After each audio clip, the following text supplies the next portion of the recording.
At that time, the disciples came to Jesus and asked, "Who, then, is the greatest in the kingdom of heaven?"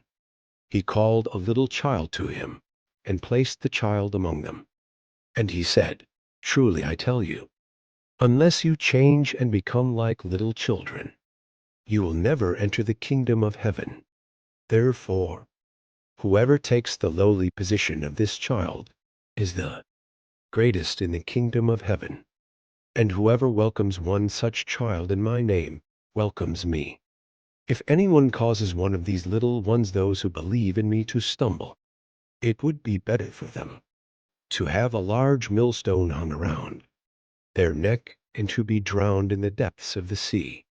Woe to the world because of the things that cause people to stumble. Such things must come, but woe to the person through whom they come.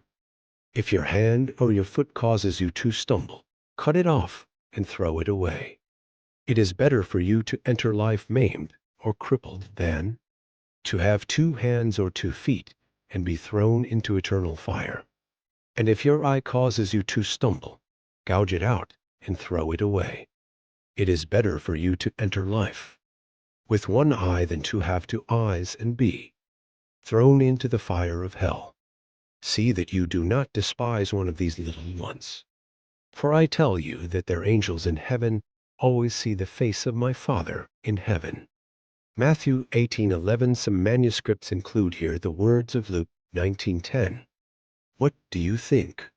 If a man owns 100 sheep, and one of them wanders away, will he not leave the 99 on the hills and go to look for the one that wandered off? And if he finds it, truly, I tell you, he is happier about that one sheep than about the 99 that did not wander off. In the same way your Father in heaven is not willing that any of these little ones should perish. If your brother or sister sins, go and point out their fault, just between the 2 of you. If they listen to you, you have won them over.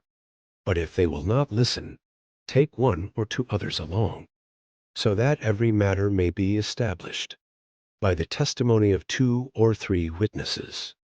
If they still refuse to listen, tell it to the church. And if they refuse to listen even to the church, treat them as you would a pagan or a tax collector. Truly I tell you, whatever you bind on earth will be bound in heaven, and whatever you loose on earth will be loosed in heaven. Again, truly I tell you that if 2 of you on earth agree about anything they ask for, it will be done for them by my Father in heaven. For where 2 or 3 gather in my name, there am I with them.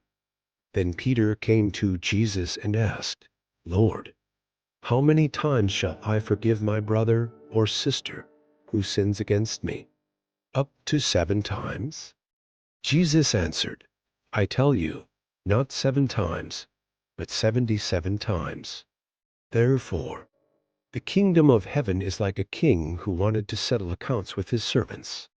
As he began the settlement, a man who owed him 10,000 bags of gold was brought to him. Since he was not able to pay, the master ordered that he and his wife and his children and all that he had be sold to repay the debt. At this, the servant fell on his knees before him.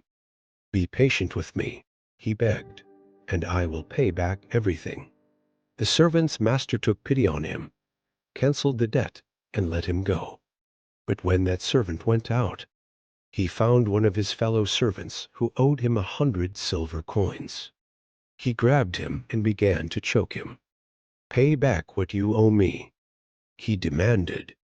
His fellow servant fell to his knees and begged him, Be patient with me, and I will pay it back.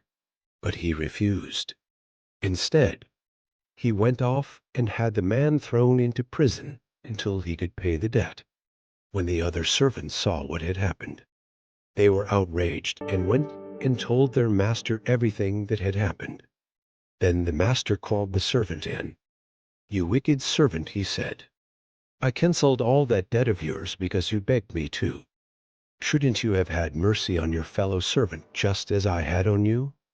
In anger, his master handed him over to the jailers to be tortured, until he should pay back all he owed. This is how my heavenly Father will treat each of you unless you forgive your brother or sister from your heart.